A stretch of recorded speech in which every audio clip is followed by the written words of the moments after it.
Hi everyone, अब हम लोग बात करने वाले हैं कि लारावेल के अंदर डेटाबेस के डेटा को निकाल के यूआई पे डिस्प्ले कैसे करवा सकते हैं। लास्ट पार्ट के अंदर हम लोगों ने क्या करा था कि जेसन फॉर्मेट के अंदर डाटा को दिखा दिया था, प्रॉपरली यूआई के ऊपर उसको रेंडर करके नहीं दिखाया था, जो कि इस पार्ट के अंदर करने वाले हैं। और यहाँ पे सारी चीज़ें फिर से स्क्रैच से बनाएंगे ताकि एक बार फिर से प्रैक्टिस हो जाए। व्यू बनाएंगे, कंट्रोलर बनाएंगे, मॉडल बनाएंगे। देन हम लोग कंट्रोलर के अंदर डाटा को फेच कर लेंगे डेटाबेस से। आफ्टर दैट कंट्रोलर के अंदर से व्यू को कॉल करवाएंगे और कंट्रोलर से व्यू के अंदर डाटा भी पास करवा देंगे। After that for each loop की हेल्प से डाटा को यूआई पे डिस्प्ले करवा देंगे। और लास्ट में कुछ इंपॉर्टेंट इंटरव्यू क्वेश्चंस भी डिस्कस करने वाले हैं। ये हमारी लारावेल 13 की प्लेलिस्ट है जो आपकी डेफिनेटली हेल्प करने वाली लारावेल की जॉब में, प्रोजेक्ट में, इंटरव्यूज वगैरह में। सो पूरी प्लेलिस्ट देखना, डेफिनेटली आपको काफ़ी हेल्प मिलने वाली है। नाउ अब हम लोग कोड पे चलते हैं। अच्छा, डेटाबेस के अंदर टेबल हमारी पहले से बनी हुई है जो लास्ट पार्ट के अंदर बनाई थी, स्टूडेंट्स वाली टेबल, इसी का हम लोग यूज़ करने वाले हैं। तो मैं यहाँ पे क्या करता हूँ, टर्मिनल ओपन करूँगा और यहाँ पे लिखेंगे PHP आर्टिसन मेक मॉडल। सबसे पहले मॉडल बना लेते हैं और मॉडल का नाम हमारा क्या रहने वाला है, और मॉडल का नाम हमारा यहाँ पे रहेगा स्टूडेंट। देखो, मैं आपको लास्ट पार्ट के अंदर बता चुका था, जब हमारे पास डेटाबेस टेबल का नाम स्टूडेंट्स होगा तो आपके मॉडल का नाम होना चाहिए स्टूडेंट, यानी कि मॉडल का नाम सिंगुलर रहेगा और टेबल का नाम आपका प्लूरल रहेगा। तो आपको कहीं पे भी मैन्युअली टेबल का नाम बताने की जरूरत नहीं है, अपने आप मॉडल टेबल को कनेक्ट कर लेगा, राइट। ये एंटर करते हैं, यहाँ पे हमारा मॉडल क्रिएट हो गया। आफ्टर दैट हम लोग यहाँ पे कंट्रोलर बना लेते हैं। कंट्रोलर का नाम हम लोग यहाँ पे रख देंगे स्टूडेंट कंट्रोलर। ये भी बन गया। अब हम लोग यहाँ पे व्यू बना लेते हैं। Then PHP artisan make view, और व्यू का नाम भी हम लोग यहाँ पे स्टूडेंट ही रख लेते हैं। कुछ और नाम रखना चाहो तो डेफिनेटली रख सकते हो, बट स्टूडेंट फाइन। तो अब हमारे पास यहाँ पे तीनों चीज़ें हो चुकी हैं, व्यू हो चुका है। देन अगर हम लोग ऊपर चलते हैं तो हमारे पास स्टूडेंट नाम से मॉडल भी है और स्टूडेंट्स नाम से कंट्रोलर भी है हमारे पास। तो मैं यहाँ पे web.php ओपन करता हूँ। मैं इनको यहाँ से हटा देता हूँ, उनकी ज़रूरत नहीं है। तो मैं यहाँ पे सिंपली क्या करूँगा, राउट कोलन कोलन यहाँ पे गेट रिक्वेस्ट लगाएंगे एक, और गेट रिक्वेस्ट पे रूट के ऊपर ही डाटा को फेच करवाएंगे, राइट।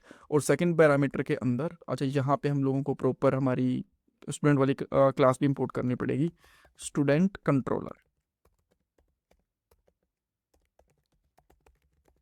देन आप यहाँ पे इस क्लास का नाम इस तरीके से एरे के फर्स्ट पैरामीटर में डाल दोगे, कोलन कोलन क्लास बताओगे, और सेकंड पैरामीटर के अंदर हम लोग यहाँ पे इंडेक्स वाला फंक्शन या फिर जो भी आप फंक्शन लेना चाहते हो वो बेसिकली फंक्शन का नाम ले सकते हो। नाउ अब आपको स्टूडेंट कंट्रोलर के अंदर आके ये फंक्शन डिफाइन करना पड़ेगा, ऑब्वियस सी बात है। तो यहाँ पे आके मैं करता हूँ फंक्शन इंडेक्स, और एक बार के लिए मैं यहाँ से रिटर्न कर दूंगा इंडेक्स फंक्शन, या फिर जो भी आपको यहाँ पे करना है बेसिकली, ठीक है। अब एक बार इसको चेक करके देख लेते हैं प्रॉपरली काम कर रहा है कि नहीं कर रहा। सो मैं यहाँ पे आऊँगा और इसको रिफ्रेश करेंगे तो आप देख सकते हो इंडेक्स फंक्शन प्रॉपरली काम कर रहा है। अब इसके अंदर मुझे मॉडल कॉल करना है बेसिकली, ठीक है। तो मॉडल मेरे पास ये रहा। अब इसका जो नेम स्पेस है, अब इंपोर्ट करने का सबसे सही तरीका ये होता है, पहले नेम स्पेस देख लो, नेम स्पेस क्या है, यहाँ पे उसको पेस्ट कर दो, यूज उसको पेस्ट कर दो, उसके बाद में उसका नाम, इस तरीके से, ठीक। ये सबसे सिंपल तरीका होता है, इसमें कुछ टाइप वगैरह कुछ भी नहीं होगी। अब यहाँ पे आके सिंपली आपको करना है स्टूडेंट कोलन कोलन और आपके पास पूरा का पूरा डेटा आपका आ जाएगा। यहाँ पे आते हैं, देखो सारा डेटा आ गया, चाहो तो इससे कंपेयर भी कर लेना। लास्ट डेटा है हमारे पास पीटर, यहाँ पे आते हैं, लास्ट डेटा है हमारे पास पीटर, परफेक्टली काम कर रहा है। अब इस डेटा को हम लोगों को एक वेरिएबल में स्टोर करवाना है, डॉलर स्टूडेंट्स कर लेते हैं।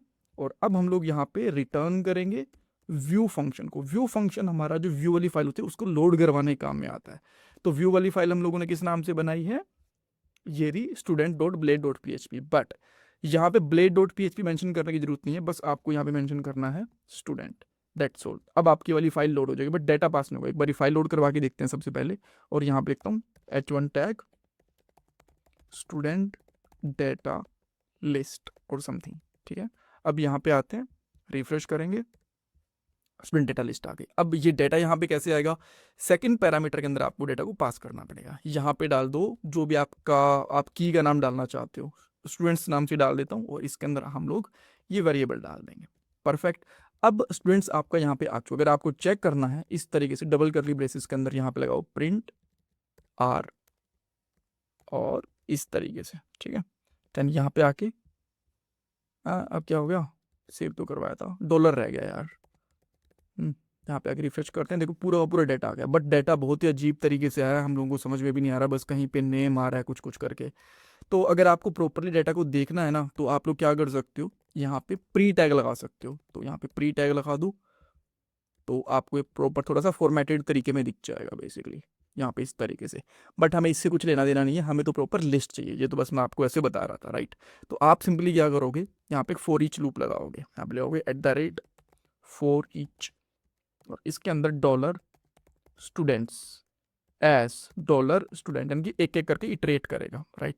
और देन हम लोग यहाँ पे एक यूएल लेंगे अभी के लिए, बट इसको पहले क्लोज कर देता हूँ मैं, @ एंड फॉर ईच, ये भी हो गया। बट इसको ना आप एक यूएल के अंदर लो, सबसे पहले मैं आपको बताता हूँ ताकि प्रॉपर तरीके से फॉर्मेट हो पाए। यूएल के अंदर ले लिया, और इसके अंदर यहाँ पे लो li, और li के अंदर यहाँ पे डाल दो डबल करली ब्रेसेस के अंदर डॉलर स्टूडेंट, और की का नाम, जैसे कि हमारे पास की कौन सी है यहाँ पे, अगर यहाँ पे आओगे तो देखो नेम है, तो मैं यहाँ पे डाल देता हूँ नेम बेसिकली।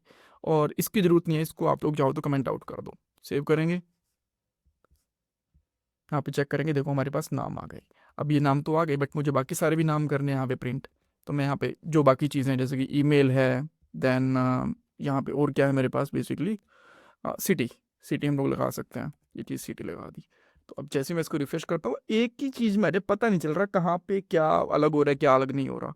तो इसके लिए हम लोग क्या कर सकते हैं, इनको उठाओ, यहाँ पे लगाओ एक li के अंदर एक अलग से यूएल डाल दो। ये HTML का कोड मैं इसको एक्सप्लेन करूंगा नहीं बेसिकली, और फॉर्मेट का ऑप्शन तो यहाँ पे आ नहीं रहा, बट एनीवेज अब देखो थोड़ा सा बेटर आ रहा है।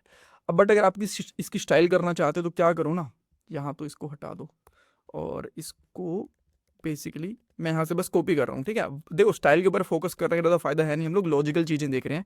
चैट जीपीटी के अंदर जाओ, और यहाँ पर सिंपली डाल दो add style to this Laravel view list.